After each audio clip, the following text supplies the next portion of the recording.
Admiral James Walker's boots made a dull thud with each step as he walked along the observation deck. The large window in front of him showed Earth's biggest shipyard floating in space. Workers in small ships moved around like busy bees, putting the final pieces on humanity's greatest creation, the HSS Justice. The warship was massive. At 15 kilometers long, it was bigger than any ship humans had ever built. Its dark hull gleamed under the work lights, hiding weapons that could destroy entire planets. James stood with his hands behind his back, watching silently. His gray hair and the deep lines on his face showed the weight of his duty. 3 years ago, he had watched helplessly as the Vrex Dominion attacked Mars colony without warning. 30 million people had died in what the aliens called a preventative strike. The memory of it still kept him awake at night. Quite a sight, isn't she? James turned to see Dr. Lisa Reed joining him at the window. Her white lab coat stood out against the dark observation deck. As the lead weapons engineer for the Justice, she had spent the last 3 years building the most deadly weapon systems ever made. Is it truly necessary? Lisa asked quietly. All this firepower? James looked back at the ship. The Galactic Council ignored our calls for help. The Vrex faced no punishment for killing 30 million people. Sometimes justice requires overwhelming force. Lisa nodded slowly, but her eyes showed doubt. We've built something that can crack planets. Admiral, the main cannon alone could punch a hole through a moon. And the Vrex must know that we won't hesitate to use it if they attack us again. A crew member approached with a tablet. Sir, the final systems check is complete. The Justice is ready. James took the tablet and signed it. Begin crew boarding. We launch in 24 hours. Deep in the ship, Engineer Ben Collins checked connections in a narrow hallway. At 28, he was one of the youngest senior engineers assigned to the Justice. He wiped sweat from his forehead and admired the technology around him. The walls were lined with neural pathways that connected to Lady G, the ship's artificial intelligence. Lady G would control most of the ship's systems, making the Justice deadly effective even with a small human crew. Testing comms in Section 42B, Ben said aloud. Comms functioning at optimal levels, Engineer Collins, replied Lady G's calm female voice. All systems in your section are green. Ben smiled. Thanks, Lady J. How's the rest of the ship looking? The Justice is operating at 98.7% efficiency. Final calibrations are underway. We will be ready for launch as scheduled.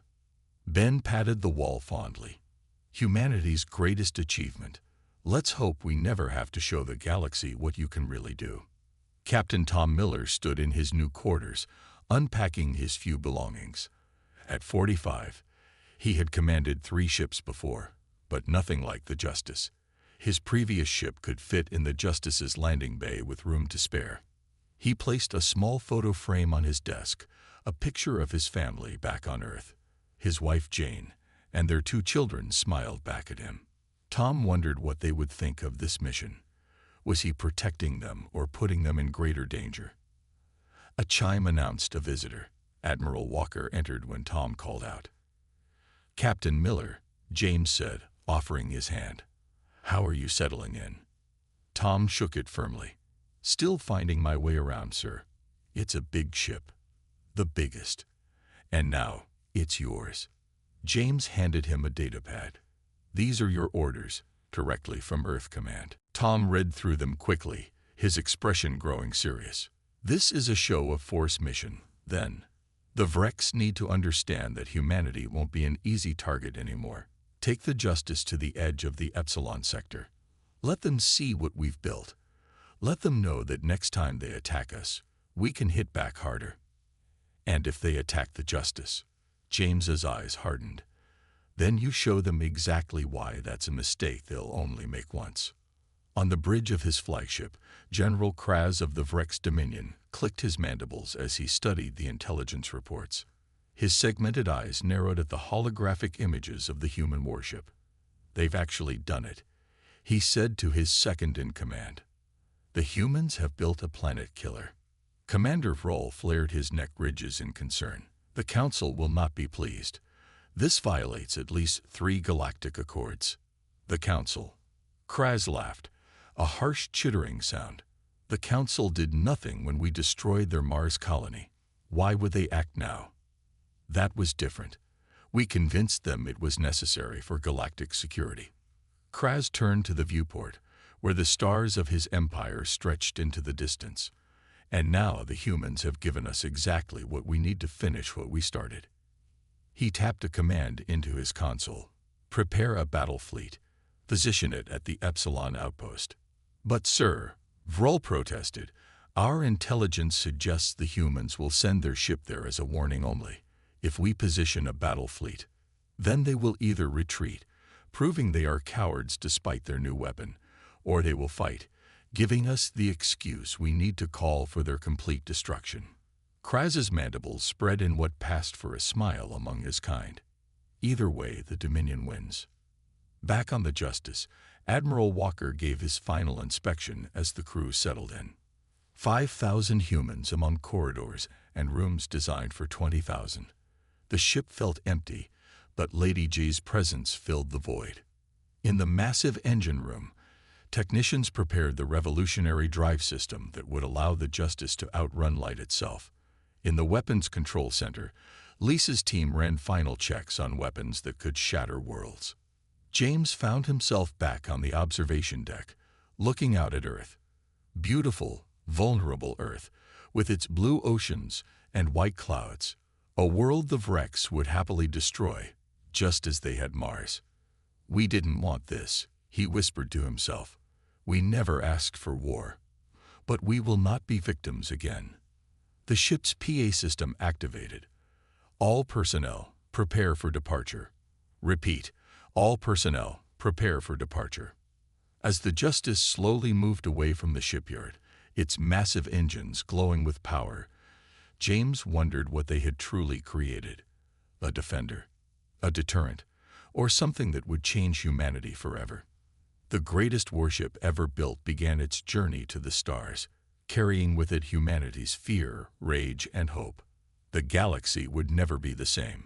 Neither would humanity. Captain Tom Miller sat in the command chair on the bridge of the HSS Justice.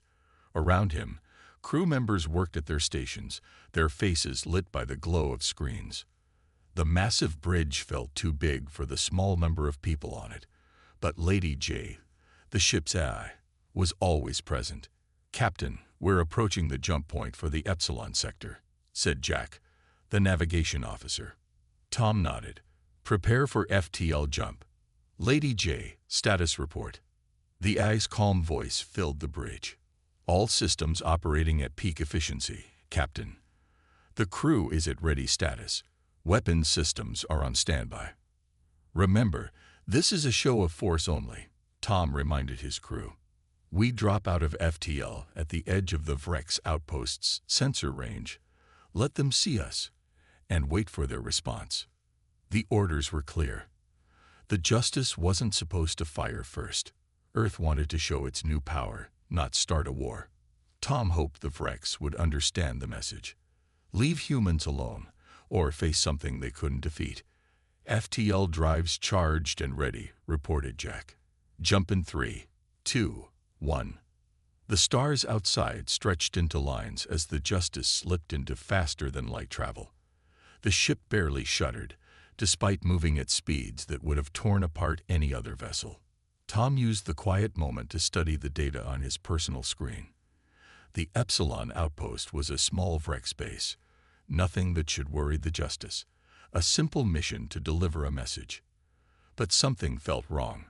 3 years in space had given Tom good instincts, and right now those instincts were screaming at him.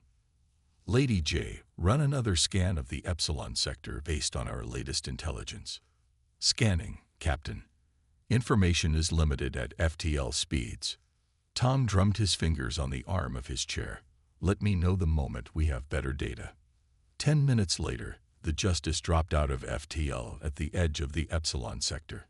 The view screen showed the distant star and its planets. Scan complete, Lady J announced. Then her voice changed slightly. Captain, I am detecting multiple ship signatures at the Vrex outpost. The profile does not match our intelligence reports. Tom leaned forward. Show me. The view screen changed to show a tactical display. Where there should have been a small outpost, there was now a fleet of 30 Vrex warships in battle formation. They knew we were coming, Tom said quietly. Maria, the communications officer, turned in her seat. Captain, we're being hailed by the Vrex flagship. On screen, the face of a Vrex commander appeared. His insect-like features were hard for humans to read, but the position of his mandibles suggested what might be a smile. Human vessel, the Vrex said through the translator. You have entered Dominion space in a warship. This is an act of aggression that cannot be tolerated. Tom kept his face calm. This is Captain Miller of the HSS Justice. We are on a peaceful mission at the edge of neutral space as recognized by the Galactic Council. Your fleet's presence here is unexpected. The Dominion does not recognize your claims, the Vrex replied. You will power down your weapons and prepare to be boarded, or we will open fire.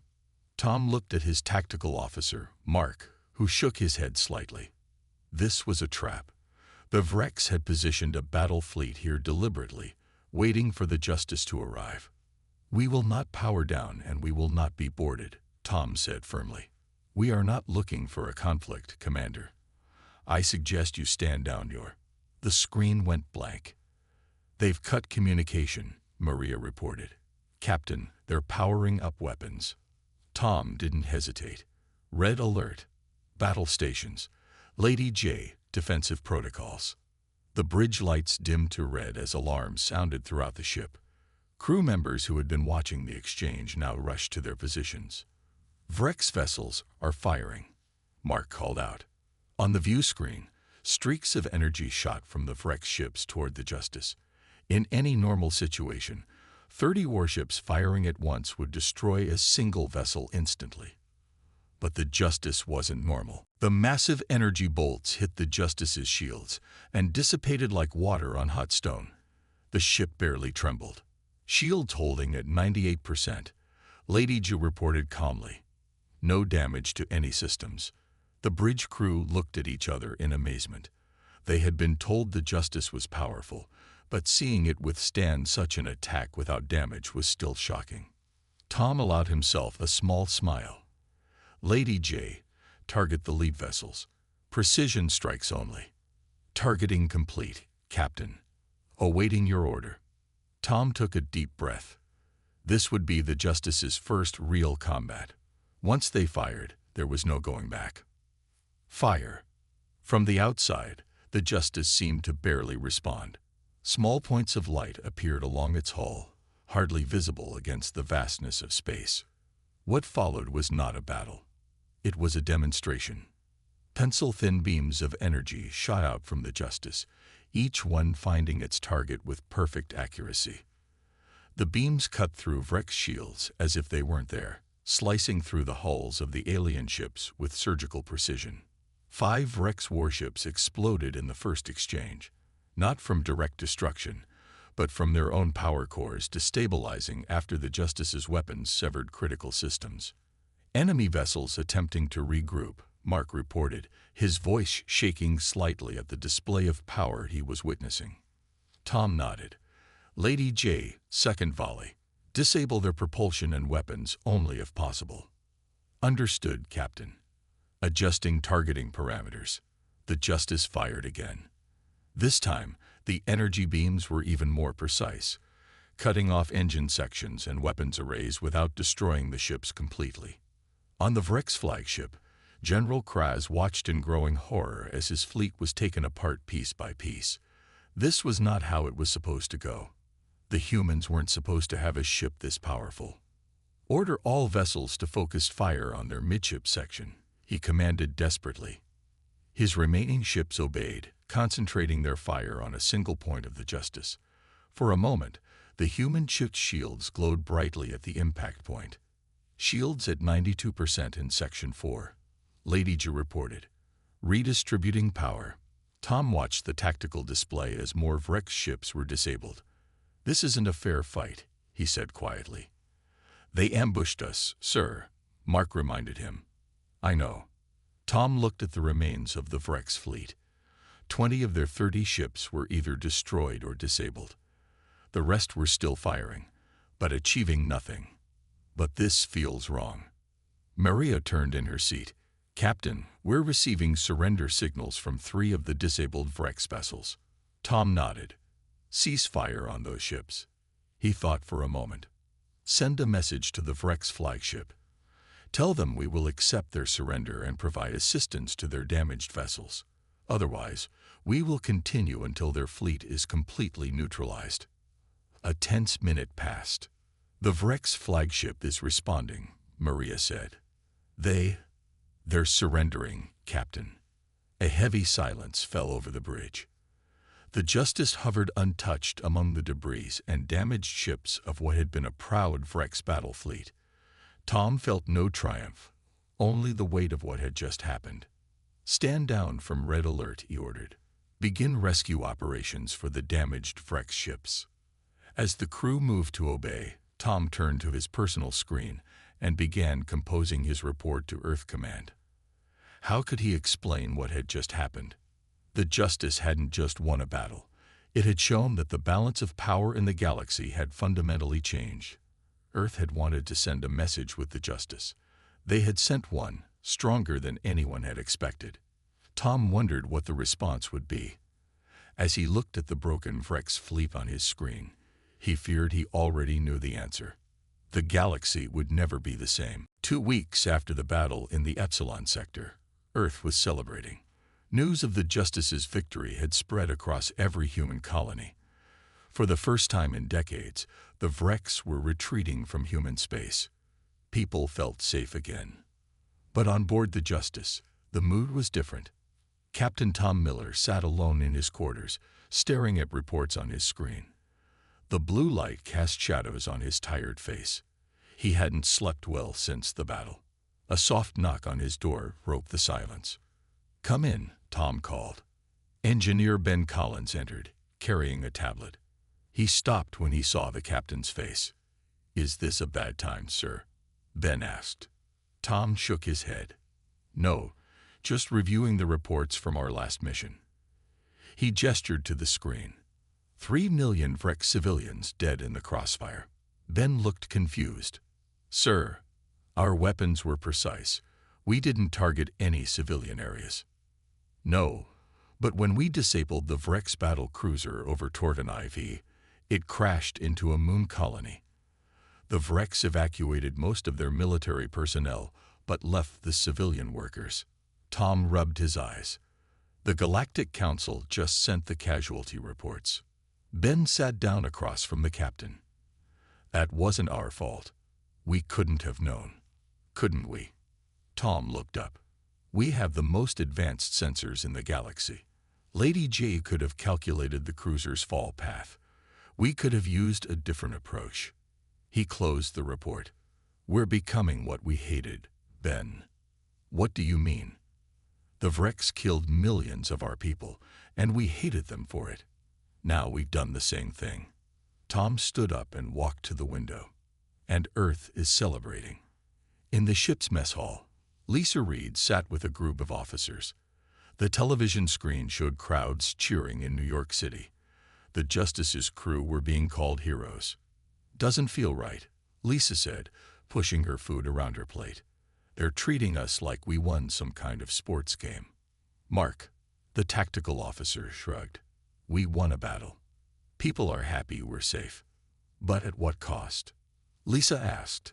"The Justice was supposed to be a deterrent. Now we're hunting down Vrex outposts." It was true. After the battle in Epsilon sector, Earth Command had sent new orders. The Justice was now on an offensive campaign, targeting Vrex military bases throughout the border regions. "They started this," Maria from Communications said firmly. "Remember Mars?" Lisa nodded. Everyone remembered Mars. But somehow, that didn't make her feel any better. Admiral James Walker stood in the Earth Command Center, surrounded by generals and politicians. A large hologram showed the Justice's next targets. The Vreks are in full retreat, a general was saying. Their fleets can't stand against the Justice. If we press our advantage now, we could push them back to their home systems within a month. James studied the map. And then what? Do we take their colonies, their homeworld? The room fell silent. They would have taken ours if they could, someone finally said. James turned to face the group. Is that who we are now? We built the Justice to protect humanity, not to become conquerors. The president's representative stepped forward. Admiral, the Vreks have been aggressors for decades. The Justice has given us leverage we never had before. We'd be fools not to use it. Before James could respond, an aide rushed in. Sir, we've received an urgent message from the Galactic Council. They're requesting humanity's presence at an emergency session. James frowned. The Council has ignored our requests for years. Why the urgency now? They didn't say, sir, but representatives from 12 species will be there. The politicians exchanged looks. This was unexpected. Tell them we'll attend, the president's representative said. And inform Captain Miller to bring the Justice to the Council station. Let them see what we're capable of now. 3 days later, the Justice arrived at the massive Galactic Council station. The human ship dwarfed the diplomatic vessels docked there. Tom stood in his dress uniform, preparing to leave a small delegation to the council chamber. Lisa and Ben would join him. I don't like leaving the ship, Tom told his executive officer. Keep her ready. If anything feels wrong. We'll be watching, sir, the officer promised. Lady J has all defense systems on standby. The human delegation entered the council chamber to find representatives from a dozen alien species already seated. The Vreks ambassador sat apart from the others, his mandibles tight against his face, a sign of distress. The Tel ambassador rose to greet them. Her translucent skin pulsed with patterns of light, the way her species showed emotion. Captain Miller, Dr. Reed, Engineer Collins, she said through her translator. Thank you for coming. Tom noticed the tension in the room. Your message suggested urgency, Ambassador. What's this about? The Telm gestured to the center of the room, where a hologram appeared. It showed the Justice destroying Vreks ships in the Epsilon sector. The Justice is not balance, the Telm said. It is extinction-level technology. No single species should wield such power. Tom frowned. With respect, Ambassador, where was this concern when the Vreks destroyed our Mars colony? 30 million humans died, and the Council did nothing. The chamber erupted in multiple alien languages. The Teln raised her hands for silence. That is why we've called you here, she said. We have evidence that may change your understanding of what happened at Mars. The hologram changed to show internal Vreks communications. The translation appeared beneath the alien text. The attack on Mars was not authorized by the full Dominion, the Teln explained. It was orchestrated by hardliners, including General Crusade. Many Vreks opposed it. Lisa stepped forward. You knew this. When did you learn this? The Teln's skin darkened, a sign of shame in her species. The Council had this evidence shortly after the attack. We withheld it. Why? Tom demanded. Because we feared human retaliation, another ambassador said. Your species has always been unpredictable. We worried about how you would respond. Ben laughed bitterly. So you let us believe all Vreks wanted us dead. And now you're surprised we built a ship to defend ourselves. The Vreks ambassador finally spoke. The actions of Krasa's faction do not represent all Vreks. Many of us sought peace with humans. Tom stared at the alien. And yet you said nothing when millions of our people died. Just as you say nothing when millions of ours die now, the Vreks replied quietly. A heavy silence fell over the chamber. Tom felt the weight of the Justice's power and the responsibility that came with it. They had built the ultimate warship seeking justice, but was true justice possible through overwhelming force alone? As the council meeting continued, on Earth politicians debated what to do next. The Justice had given humans power they'd never had before. Should they surrender their advantage for promises of justice that might never come? And in the shadows of space, General Crusade watched and planned. The humans had built a ship too powerful to defeat in battle, but there were other ways to fight, other weapons that even the mighty Justice might not be able to stop. The game had changed, but it was far from over. The Justice hung in orbit around Earth, its massive hull gleaming in the sunlight. Inside, Captain Tom Miller walked through the corridors, nodding to crew members as he passed. 2 days had passed since their return from the Galactic Council meeting, and everyone was waiting for new orders. Tom entered the main conference room where his senior officers had gathered. Lisa Reed and Ben Collins were deep in conversation, while Mark from Tactical studied something on his tablet. "Attention," Tom said, as he took his seat at the head of the table. "I've just come from a call with Earth Command. They're still debating how to respond to the Council's revelations." "Do they believe what the Council told us?" Lisa asked. "About the Vrex hardliners being behind the Mars attack?" Tom nodded. "The evidence seems genuine, but trust is in short supply right now." Ben leaned forward. "So what happens next? Do we stand down? Keep hunting Vrex outposts?" Before Tom could answer, Lady G's voice came through the speakers. "Captain, I am detecting an urgent priority signal from Earth Command. Admiral Walker is requesting immediate communication." Tom frowned. This was unexpected. "Put him through to this room." The large screen on the wall lit up to show Admiral Walker's face. He looked tense, his eyes dark with worry. "Captain Miller, we have a situation," Walker said without greeting. "Our long-range sensors have detected a quantum anomaly forming near the Vrex homeworld. I'm sending the data to Lady G now." The screen split to show sensor readings. Tom wasn't a scientist, but even he could tell something was very wrong. Strange energy patterns swirled around the Vrex star system. Lisa moved closer to the screen. "That's impossible," she whispered. "Those readings can't be right." "I'm afraid they are, Doctor," Walker replied. "We've confirmed them from 3 different outposts." "What is it?" Tom asked. Lisa turned to face him, her face pale. "They're creating a tear in space-time. It's similar to our FTL drive technology, but on a massive scale and completely unstable. The Vrex are desperate," Walker explained. "After the Justice demonstrated its power, they've activated some kind of ancient technology buried beneath their homeworld. Intelligence suggests these are weapons left by a long-vanished species called the Precursors.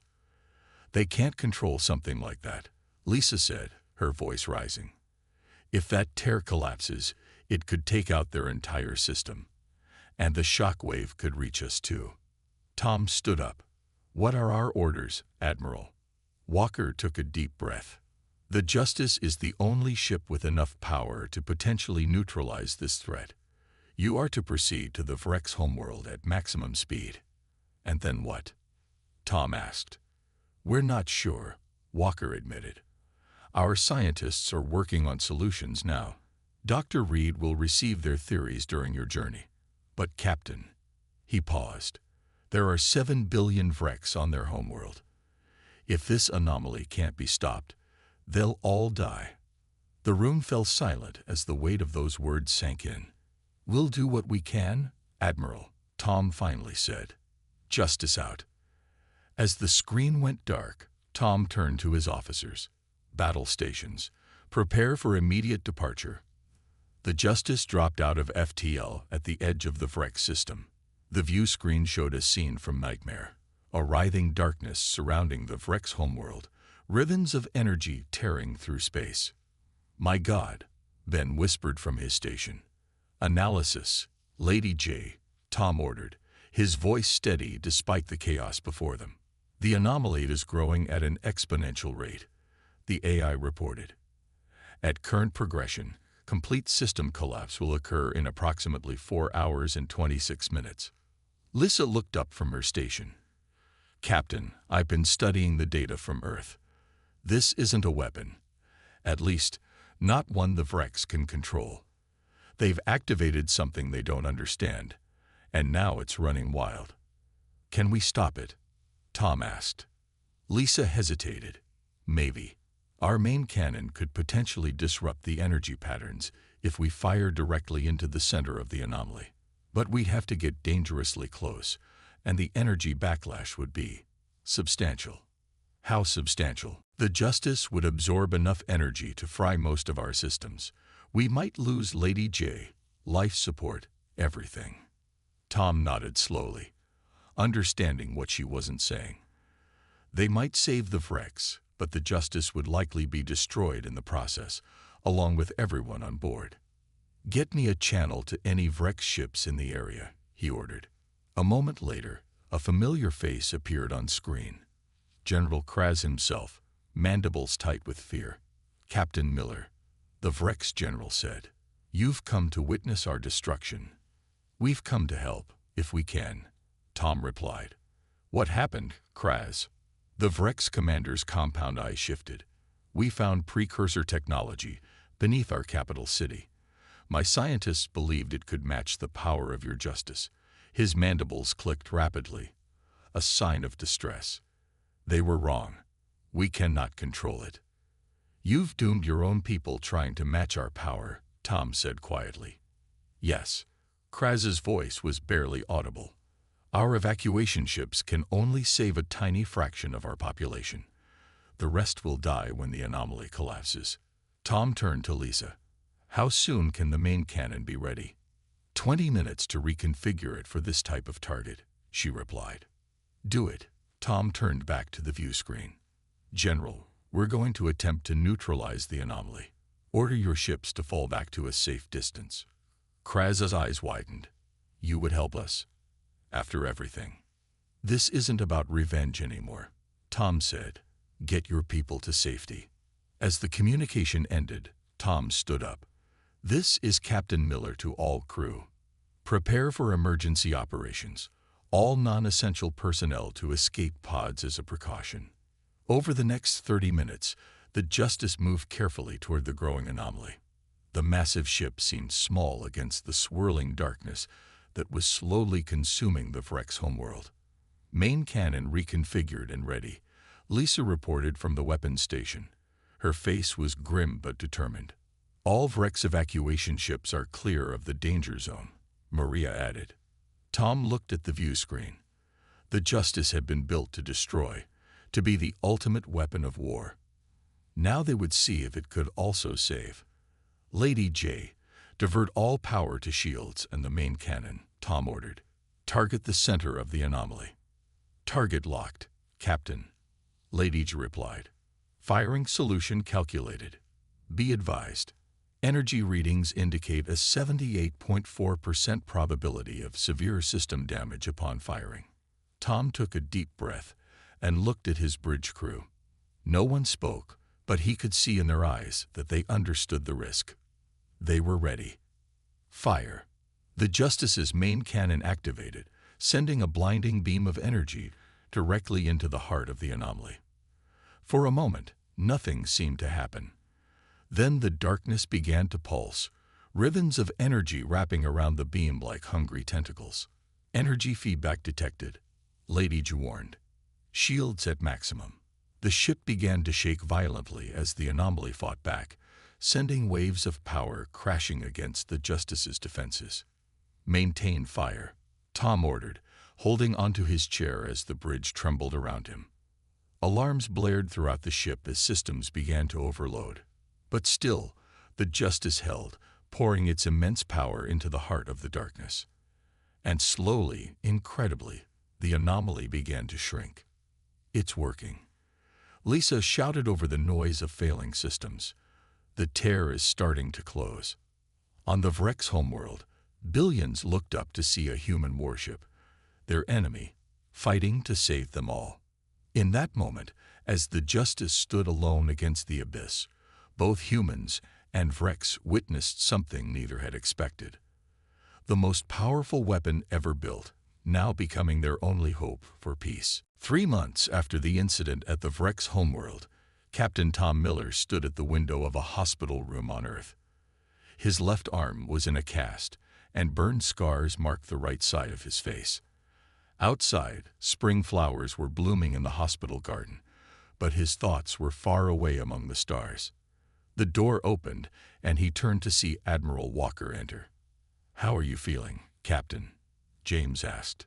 "Better every day," Tom replied. "The doctors say I can return to duty next month." James nodded, then looked out the window. The Justice saved billions of lives. Human and Vrex engineers are still studying how you managed to contain the anomaly. "We nearly didn't," Tom said quietly, remembering those final moments as the ship's systems failed one by one. If Lady J hadn't redirected power in the final seconds, the Justice had barely made it back to Earth. Half its systems were destroyed, and 28 crew members had lost their lives. But they had succeeded. The anomaly was contained, and the Vrex homeworld was saved. "The Galactic Council chamber is ready," James said after a moment. "They're waiting for us." Tom straightened his dress uniform as best he could with one good arm. "Then let's not keep them waiting." The Galactic Council chamber fell silent as Captain Miller entered, walking slowly but with his head held high. Behind him came Admiral Walker and a small group of human officials. Across the room stood General Crusade of the Vrex, his once proud posture now humble. The massive view screen showed the Justice in orbit, its hull still bearing the scars of battle. The Teln ambassador rose to address the gathered representatives from every spacefaring species. "We are here today to discuss the future of the HS Justice, and with it, the future of peace in our galaxy." Tom stepped forward.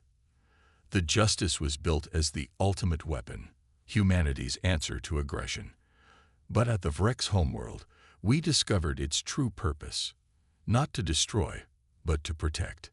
He looked at General Crusade. "We were enemies, driven by fear and misunderstanding. The Justice was powerful enough to destroy worlds. But true power isn't about destruction. It's about choice."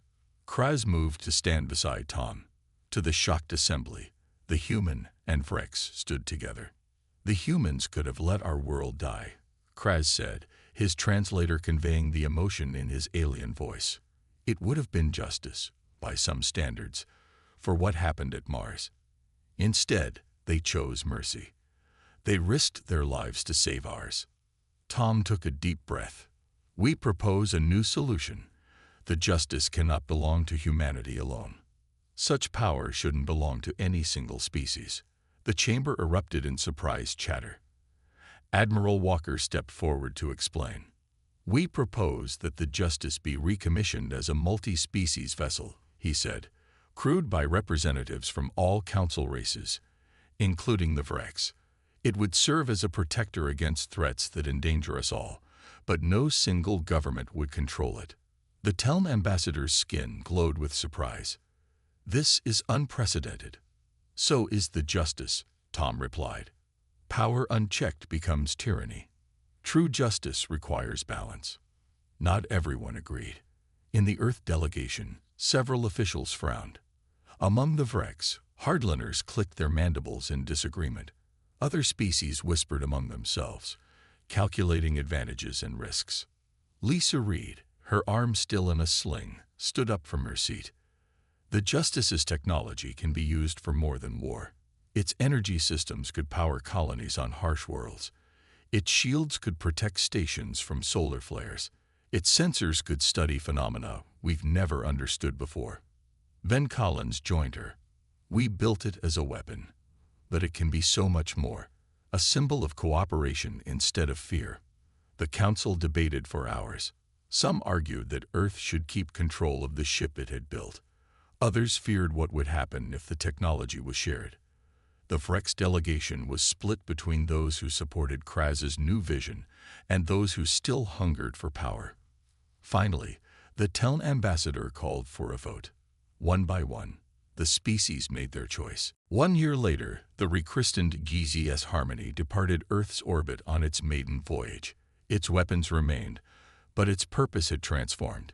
Its hull now bore the symbols of a dozen species, and its crew was the most diverse ever assembled. Captain Tom Miller stood on the bridge, now one voice among many in a command crew that included humans, Vreks, and representatives from the other council races. His burns had healed, though the scars remained as a reminder of how close they had come to disaster. "Course laid in, Captain," said the Telm navigator, her skin glowing with excitement. "Engine room reports ready," added the Vreks engineer who had once served under Crusade. Tom nodded, feeling the strange but right sensation of commanding this new kind of ship. "Lady J, status report." The AI's voice had changed slightly, incorporating patterns from multiple species languages. "All systems functioning at optimal capacity, Captain. The Harmony is ready." Tom looked around at the bridge crew, former enemies now working side by side. The human-designed ship that had been built for vengeance now carried something more valuable, the first truly unified force in a divided galaxy. "Take us out, 1/4 power," Tom ordered. "Our first mission awaits." As the Harmony accelerated away from Earth, Tom thought about the journey that had brought them here. The justice had been too powerful for any single species to wield justly, but perhaps together they could find a balance between strength and wisdom. He opened the ship's log to make his first entry as captain of this new vessel. Captain's log, GCS Harmony. "Today we begin a new chapter. The ship that was built as the ultimate weapon has become something greater, the ultimate expression of cooperation. True justice, we have learned, isn't found in overwhelming power, but in the wisdom to know when not to use it, and in knowing when to share it." The Harmony jumped to FTL, disappearing in a flash of light as it began its first mission of exploration rather than war. Epilogue. Deep in uncharted space, beyond the borders of known civilization, sensors on a small research probe detected an energy signature that matched nothing in its database. The signal was weak but distinct, technology that wasn't human, Vreks, or any known species. For a brief moment, it pulsed with the same pattern as the anomaly that had nearly destroyed the Vreks homeworld. Then it was gone, as if whatever created it had noticed the probe and gone silent. The probe dutifully recorded the data and continued its mission, its small processors not understanding the significance of what it had found. Whatever ancient eyes had been watching the galaxy's recent conflicts, they were not dormant as everyone believed. The precursors, or whatever remained of them, were stirring, and the ultimate test of the Noob Alliance was just beginning. The warning bells rang across the Galactic Council's main control room. Red lights flashed on every screen as Officer Tom rushed to his station.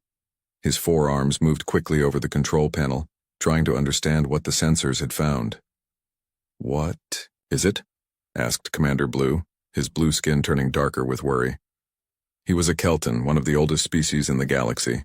In his 300 years of life, he had never seen the warning systems act like this. Tom's eyes grew wide as he read the data. "Sir, we have found something strange in the outer rim. Something very big." "How big?" Blue asked, walking over to look at the screen. 2 kilometers long, sir, but that's not the strange part." Tom's voice shook a little. "The shape, it looks like a person." Blue stared at the screen. The image showed a dark shape against the stars. It had 2 arms, 2 legs, and what looked like a head. But this was not a person.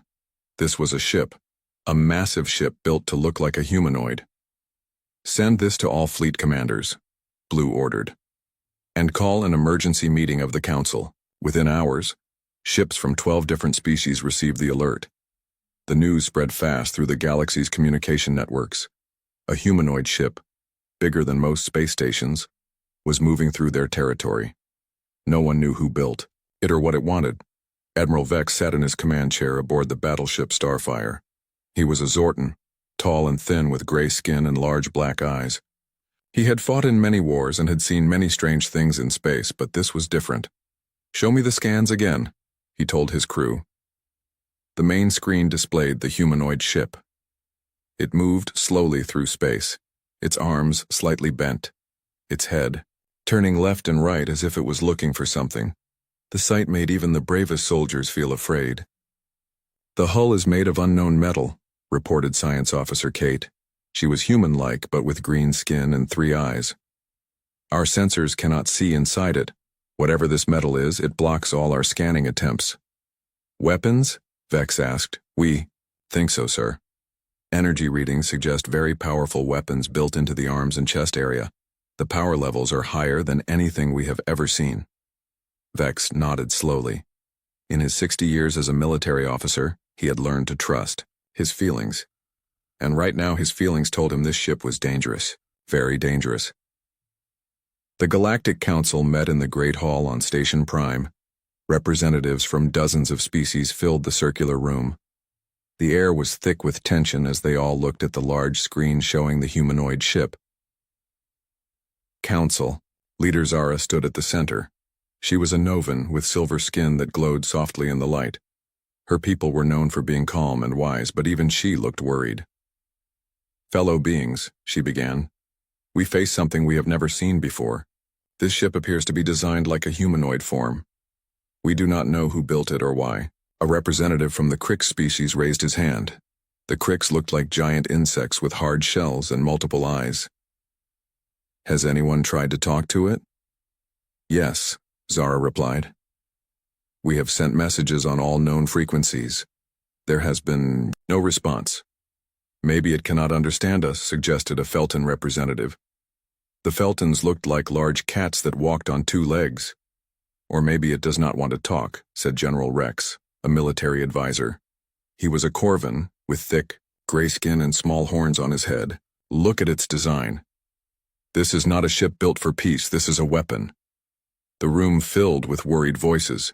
Different species spoke in their own languages, creating a buzz of fear and concern.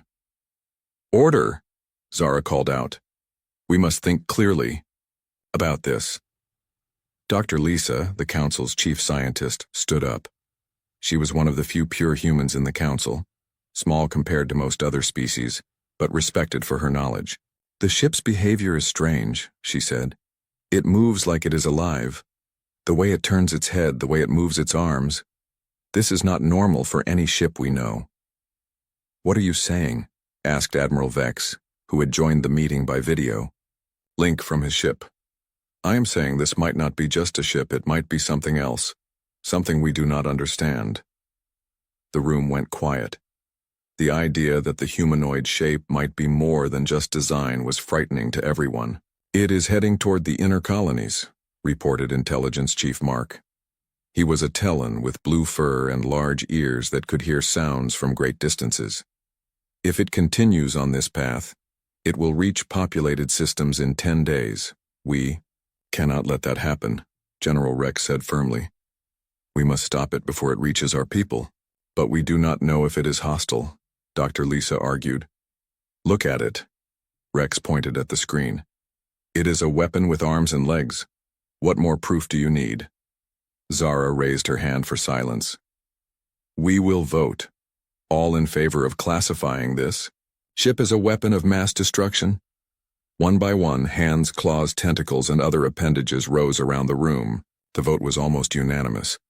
Only Dr. Lisa and 2 others voted against it. The motion passes, Zara announced. This humanoid ship is now classified as a weapon of mass destruction and a threat to galactic security. Admiral Vex felt the weight of responsibility on his shoulders. What are your orders, Council Leader?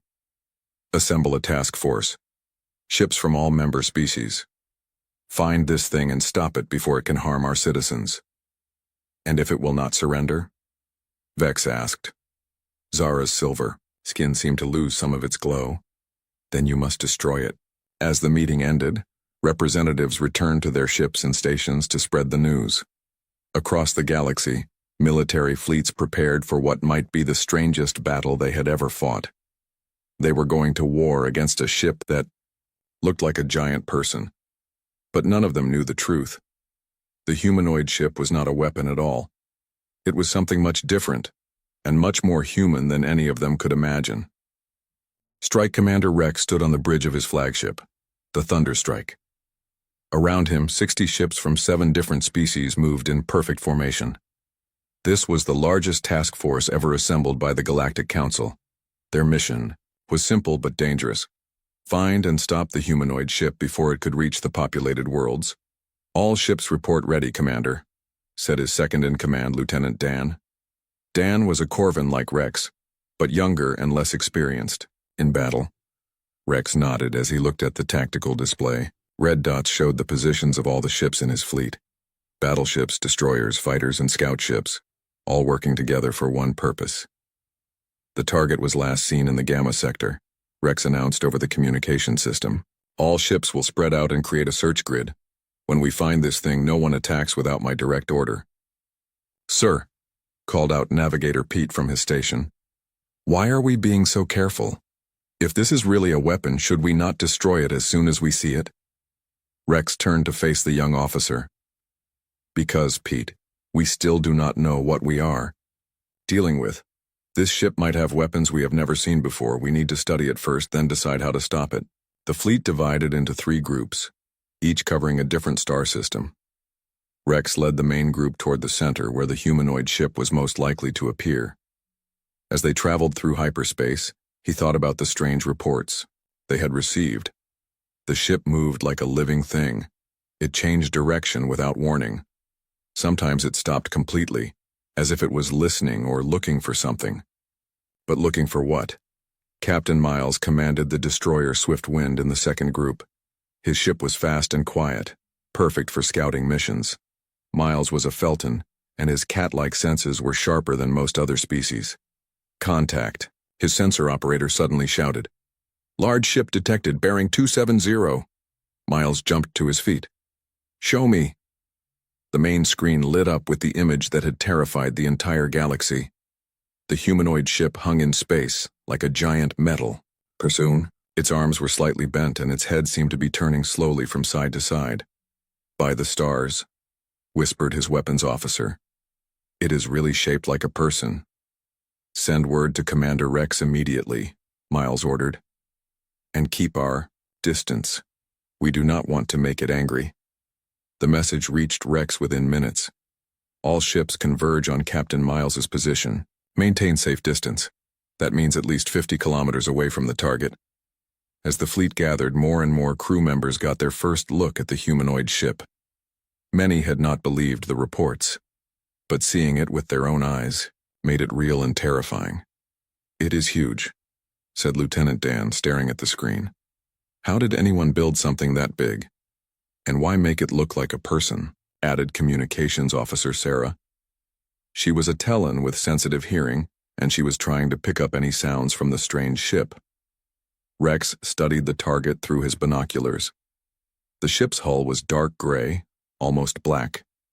Strange markings covered its surface, but they were not like any writing he knew.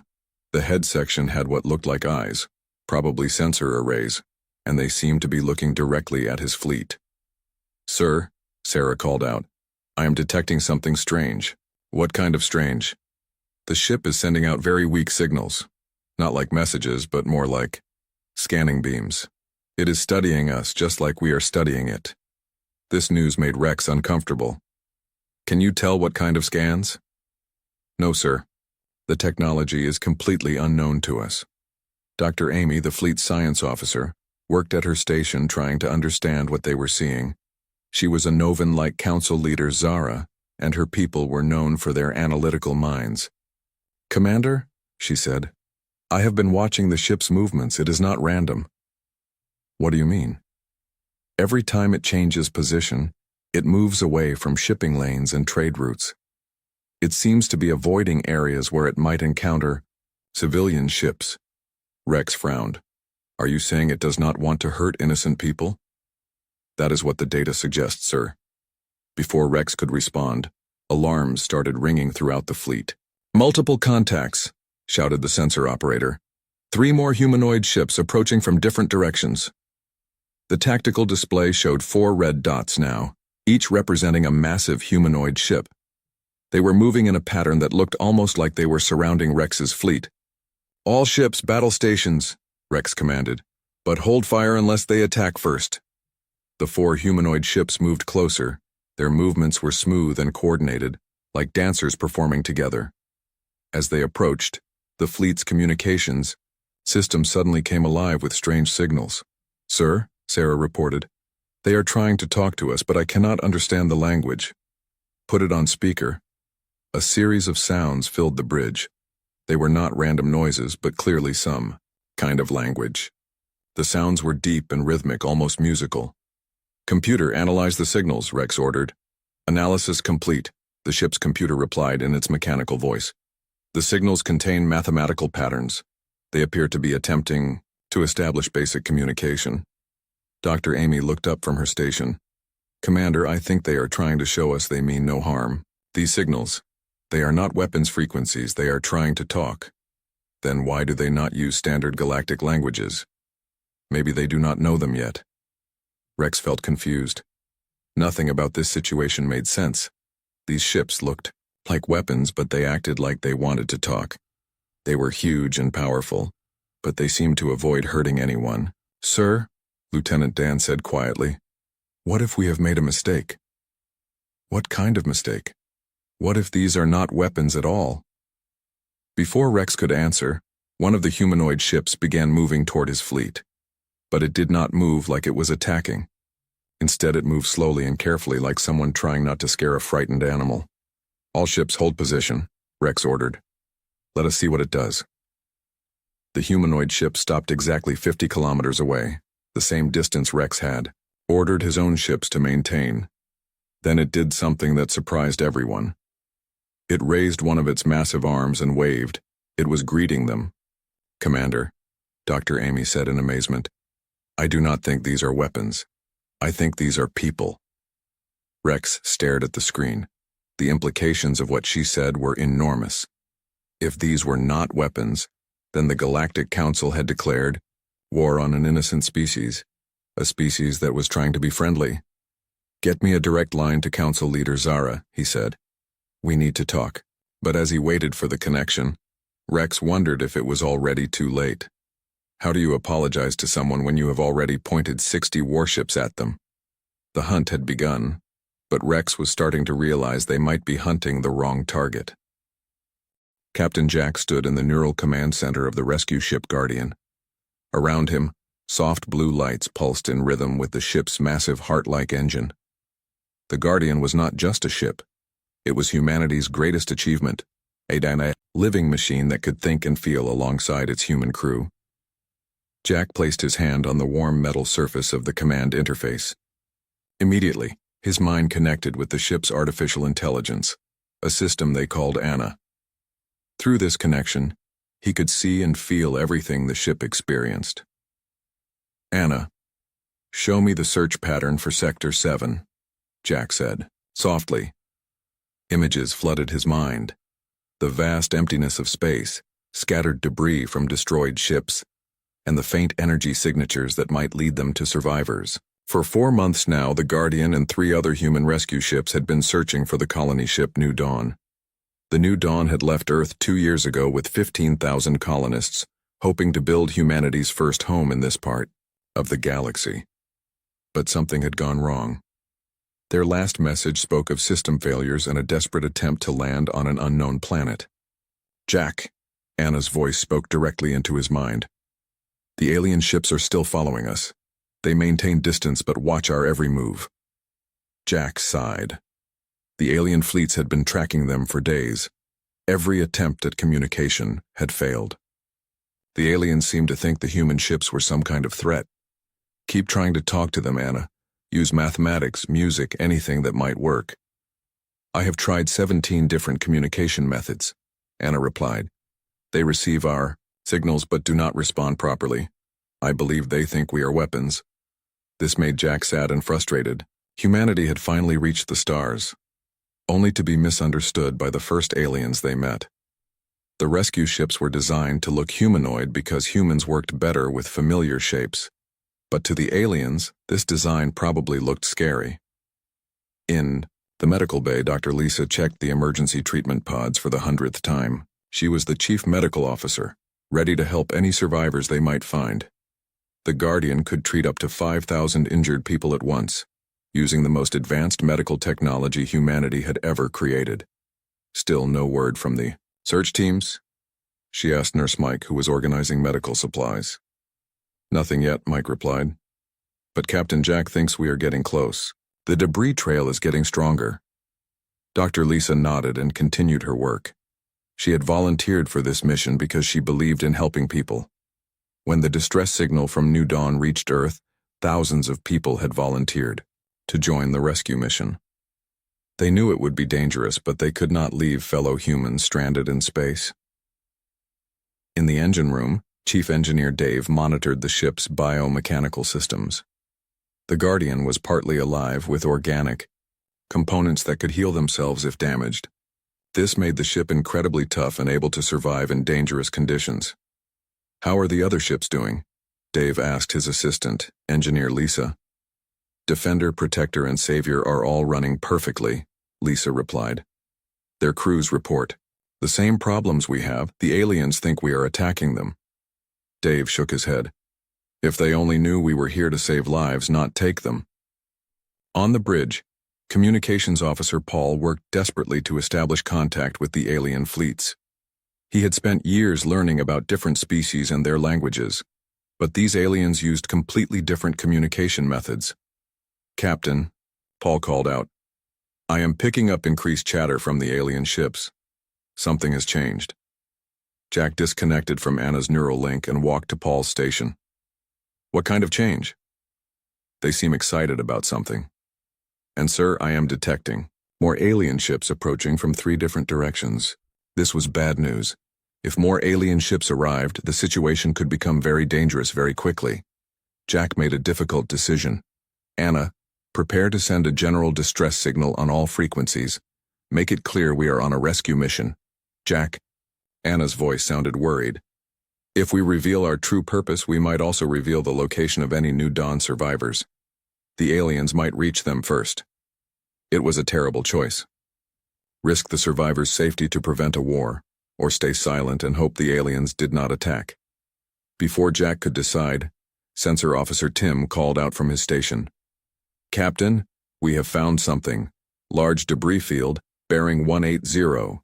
The metal composition matches New Dawn's hull." Jack's heart raced. After months of searching, they had finally found evidence of the lost colony ship. "Anna, scan for life signs." The ship's powerful sensors reached out into space, searching through the wreckage for any sign that people had survived. Minutes passed, like hours as everyone waited for results. "I am detecting faint energy signatures," Anna reported. "They could be emergency shelters or escape pods. Very weak, but definitely artificial." "How many?" "Unknown. The signals are too weak to count accurately. But Jack, some of them are definitely human technology." The bridge crew cheered quietly. After all this time, there might actually be survivors, waiting for rescue. But their celebration was cut short when alarms started ringing throughout the ship. "Multiple alien vessels approaching fast," Tim announced. "They are not maintaining safe distance anymore." Jack looked at the tactical display. Dozens of alien ships were converging on their position. Some looked like warships, others like smaller fighters. They were clearly preparing for battle. "Captain," Paul said urgently, "I am receiving a transmission from the aliens. It sounds like an ultimatum. Can you understand it?" "Only parts of it. But I think they are telling us to surrender or be destroyed." Jack felt the weight of impossible choices pressing down on him. If they fought the aliens, people would die, on both sides. If they surrendered, the New Dawn survivors might never be rescued. If they ran away, they would be abandoning their mission and their fellow humans. "Anna, how long do we need to reach the debris field and search for survivors?" "At least 6 hours to do a thorough search and rescue operation." "And how long before the alien ships reach us?" 30 minutes. Jack closed his eyes and thought about the 15,000 people who had left Earth with hope in their hearts. He thought about the families waiting for news back home. He thought about what it meant to be human, to risk everything to save others. "Send a message to the other ships," he said finally. "Tell them we are not leaving without our people. If the aliens want to fight, we will give them one, but we are not abandoning the survivors." The rescue mission had become something else entirely. Humanity's first contact with alien life was about to become humanity's first war among the stars. Dr. Maya worked alone in her laboratory aboard the science vessel Starseeker. She had been studying the humanoid ships for 3 days now, and what she found made her question everything the Galactic Council believed about these strange vessels. Maya was a Kelton like Commander Blue from the Council's control room. Her people were known for their patience and careful thinking. While the military ships kept their distance and prepared for battle, Maya watched and learned. "Computer, show me the movement patterns again," she said. The holographic display showed the paths the 4 humanoid ships had taken over the past week. Red lines traced their routes through space, and Maya studied each turn and change of direction. "Look at this," she whispered to herself. Every time a humanoid ship approached a trade route or a civilian area, it changed course. Every single time. These ships were not looking for targets to attack. They were avoiding innocent people. "Dr. Ew. Maya," came a voice over the communication system. It was her assistant, Dr. Ben, calling from the bridge. Ben was human, one of the few in the fleet, and he helped Maya understand how different species might think. "What is it, Ben?" "The humanoid. Ships are doing something new. You need to see this." Maya rushed to the bridge. On the main screen, she could see all 4 humanoid ships moving in a strange pattern. They were not moving toward the military fleet or away from it. Instead, they seemed to be searching for something. "Watch their head sections." Ben pointed at the screen. "See how they turn and scan? They are looking for something specific." Maya nodded. "But what are they looking for?" "I have been thinking about that," Ben said. "What if they are not here to attack anyone? What if they are on a rescue mission?" The idea hit Maya like lightning. Rescue mission. That would explain everything. Why they avoided civilian areas. Why they moved carefully. Why they tried to communicate instead of attacking. "Ben, pull up all the reports of missing ships in this sector for the past year." Ben's fingers moved quickly over his control panel. "Here, Dr. Maya, 12 civilian ships reported missing. Most of them were colony ships or exploration vessels. Show me their last known positions." The star map appeared on screen with red dots marking where ships had disappeared. Maya compared it to the routes the humanoid ships had taken. The match was almost perfect. "They are searching for survivors," Maya said in amazement. "These are not weapons, these are rescue ships." But before she could share her discovery, alarms rang throughout the fleet. Captain Cole of the destroyer Swift Judgment had made a terrible decision. Cole was a Zorton like Admiral Vex, but younger and more impatient. He had grown tired of watching and waiting.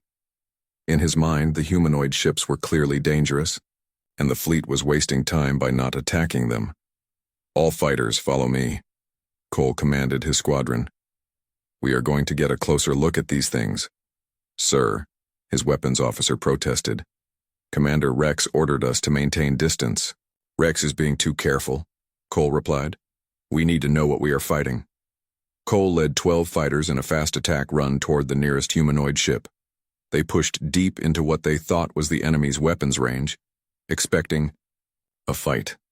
The humanoid ship's response was immediate, but not what anyone expected. Instead of firing weapons, it activated what looked like a protective shield around itself. Then it sent out a pulse of energy that gently disabled the fighters' engines. The fighters drifted in space, completely helpless, but unharmed. Cole tried to restart his engine, but nothing happened. The energy pulse had not damaged anything. It had simply turned off their power temporarily. "What kind of weapon is this?" Cole asked in confusion. "Sir," his engineer reported, "this is not a weapon. It is some kind of safety system. It stopped us without hurting us." Then something even more surprising happened. The humanoid ship moved closer to the disabled fighters. Its massive arms reached out carefully, and it began pushing the small ships back toward the main fleet. It was helping them get home safely. "This does not make sense," Cole muttered. "Why would an enemy ship rescue us?" Commander Rex watched this scene from his flagship and felt both angry and amazed. Angry because Cole had disobeyed orders, but amazed because the humanoid ship had shown mercy. "Get me Dr. Maya," Rex ordered. "I need to know what she thinks about this." When Maya appeared on his screen, her excitement was obvious. Commander, I have made an important discovery. These ships are not weapons. They are rescue vessels. How can you be sure? Look at their behavior. They avoid civilian areas. They disable attackers without hurting them. And they are searching along the same routes where ships have disappeared. Someone sent these ships to find survivors. Rex felt a cold fear in his stomach. If you are right, then we have made a terrible mistake. There is more, Commander. I have been analyzing their communication attempts. They are not threats or demands, they are distress calls. Distress calls? Yes. They are asking for help, not threatening us. And I think I know why. Dr. Maya explained. Her theory to Rex and his officers. Somewhere in space, people were in danger. These humanoid ships were looking for them, but they needed help. They had tried to ask the Galactic Council for assistance, but instead of help, they had received threats and military fleets. We need to contact Council Leader Zara immediately, Rex said. But as Rex tried to reach the Council, more bad news arrived. Intelligence reports showed that similar humanoid ships had appeared in 5 other sectors.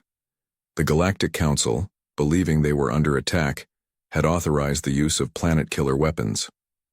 Sir? Lieutenant Dan reported with fear in his voice.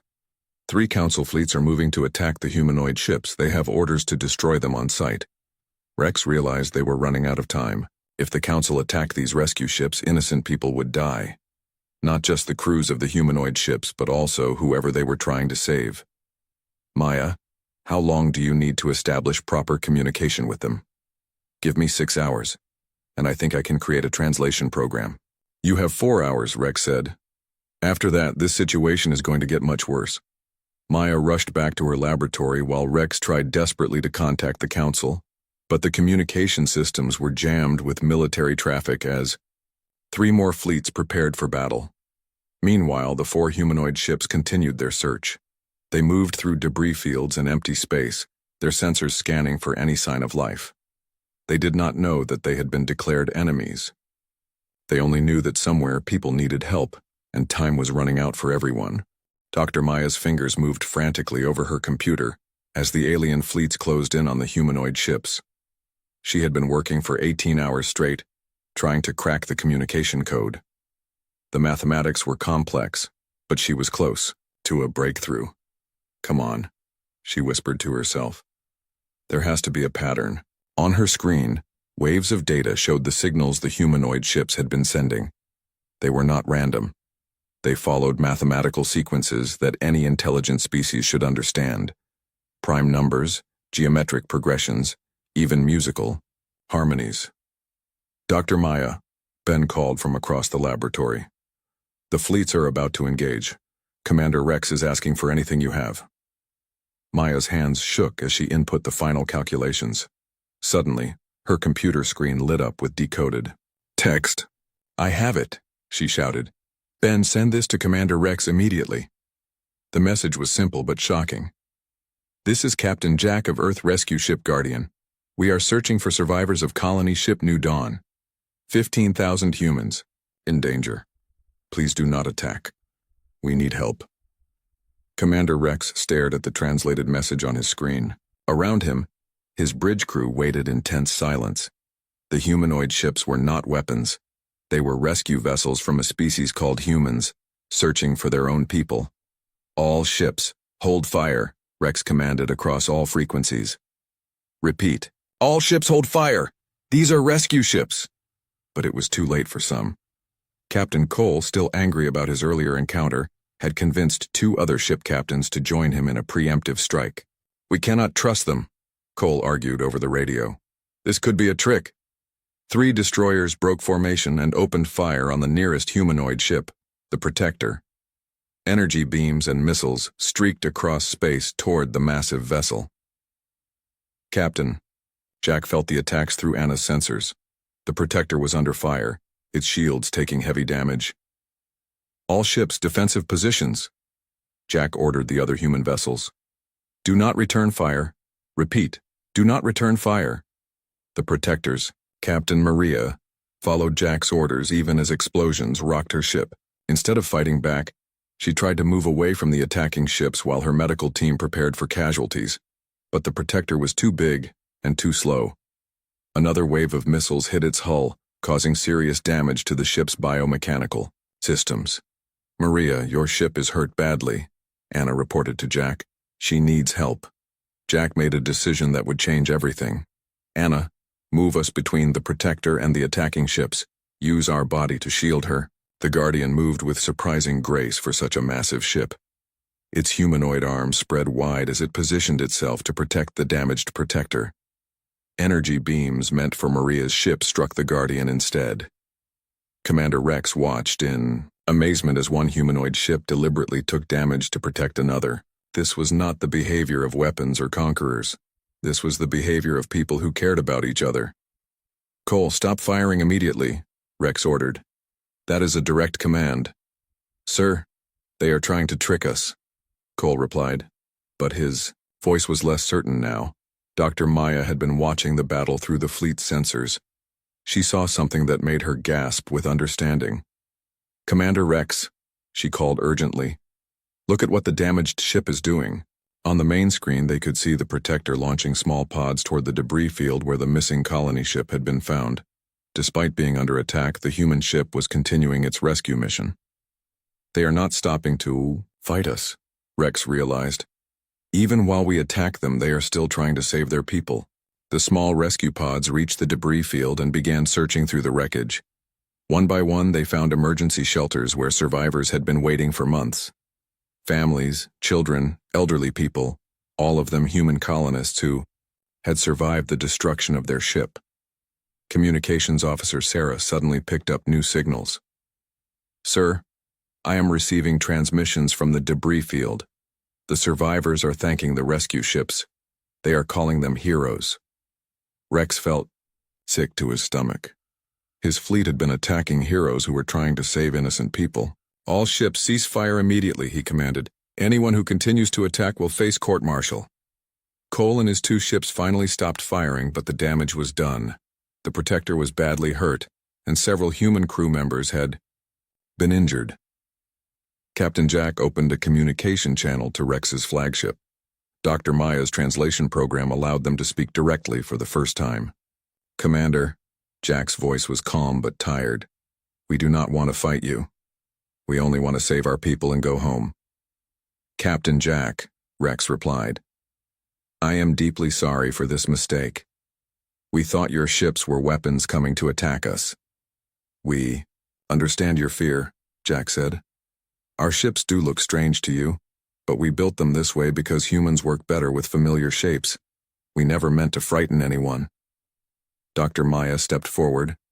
"Captain Jack, how many survivors did you find?" 8,712 people, Jack answered. "Men, women, and children who have been waiting in emergency shelters for 4 months. Without food, they would have died in 2 more days." The number hit Rex like a physical blow. If they had destroyed the human ships, nearly 9,000 innocent people would have died. "What do you need from us?" Rex asked. "Medical supplies and food," Jack replied. "Our ships can treat the injured, but we need more medicine, and we could use help transporting everyone safely." Rex looked around his bridge at his crew members. All of them looked ashamed of what they had almost done. "You will have everything you need," Rex promised. "All our medical ships are at your disposal." Over the next 6 hours, an amazing thing happened. Ships from 7 different alien species worked alongside the 4 human rescue vessels to save the survivors of the New Dawn. Language barriers melted away as everyone focused on helping people in need. Dr. Lisa worked side by side with alien doctors, sharing medical knowledge and techniques. Engineer Dave taught alien mechanics how to repair biomechanical systems. Captain Jack and Commander Rex planned the safest routes to get everyone home. When Council Leader Zara arrived with the main fleet, she found not a battle but a rescue operation. Aliens and humans working together, sharing food, medicine, and hope. "This is not what I expected to find," Zara said as she watched human children playing with young aliens while their parents talked and laughed together. "Neither did we," Rex admitted. "But maybe this is better than what we expected." Captain Jack stood with his crew as the last survivors were safely loaded onto transport ships. The rescue mission was complete, but something more important had happened. "Anna," he said to his ship's AI, "I think we have made some friends." "Yes, Jack," Anna replied. "And I think the galaxy just became a much more interesting place." The humanoid ships that had once been feared as weapons of mass destruction were now honored as symbols of hope. Humanity had made its first contact with alien life, not through conquest or trade, but through compassion. And in the years that followed, when people told the story of how humans joined the galactic community, they always remembered that it began with 4 strange ships and the simple desire to save lives.